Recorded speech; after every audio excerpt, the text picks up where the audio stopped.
मुरादाबाद जनपद में सरकारी एवं सार्वजनिक उपयोग की भूमि को अतिक्रमण मुक्त कराने के लिए जिला प्रशासन द्वारा लगातार अभियान चलाया जा रहा है। इसी क्रम में प्रशासन ने बड़ी कार्रवाई करते हुए अब तक 93 हेक्टेयर सरकारी भूमि को अवैध कब्जे से मुक्त करा लिया है। प्रशासन का कहना है कि अभियान आगे भी जारी रहेगा और सरकारी भूमि पर किसी भी प्रकार का अवैध कब्जा बर्दाश्त नहीं किया जाएगा। जिला अधिकारी डॉक्टर राजेंद्र पेंसिया ने बताया कि पिछले लगभग 1.5 महीने से राजस्व विभाग एवं संबंधित अधिकारियों की टीम लगातार अभियान चलाकर सरकारी भूमि को चिन्हित कर रही है और नियमानुसार कार्रवाई की जा रही है। उन्होंने बताया कि कल्याणपुर एवं एतमाली गांव में लगभग 55 हेक्टेयर भूमि को लेकर वाद न्यायालय में विचाराधीन है। इन दोनों क्षेत्रों की भूमि को मिलाकर कुल लगभग 150 हेक्टेयर सरकारी भूमि का मामला सामने आया है। उन्होंने बताया कि अब तक कार्रवाई करते हुए 93 हेक्टेयर भूमि को अतिक्रमण मुक्त कराया जा चुका है। शेष भूमि से संबंधित मामलों में भी नियमानुसार कार्रवाई की जा रही है। जहां न्यायालय में वाद लंबित है, वहां कानूनी प्रक्रिया पूरी होने के बाद आगे की कार्रवाई की जाएगी।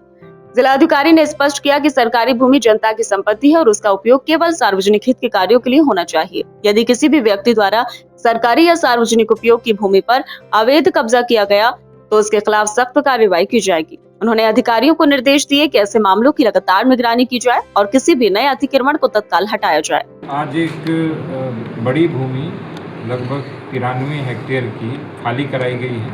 पिछले 1.5 महीने से लगातार कार्रवाई चल रही थी कल्याणपुर एतमाली ग्राम में, और वहाँ पे 55 हेक्टेयर की जो भूमि है उसमें मेरे न्यायालय में वाद दर्ज है। यदि हम दोनों को मिलाएं तो लगभग 150 हेक्टेयर भूमि होगी, लेकिन वर्तमान में कल तक कुल 93 हेक्टेयर की भूमि खाली कराई गई है।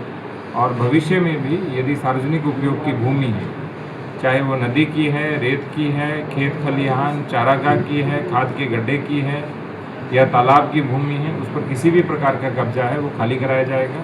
इसमें चकबंदी की धारा 9 के अंतर्गत कुल 101 व्यक्तियों का जो नाम इंद्राज था उनको हटा करके उनको मूल जो श्रेणी है 77 की या 132 की उसके अंतर्गत दर्ज किया गया है।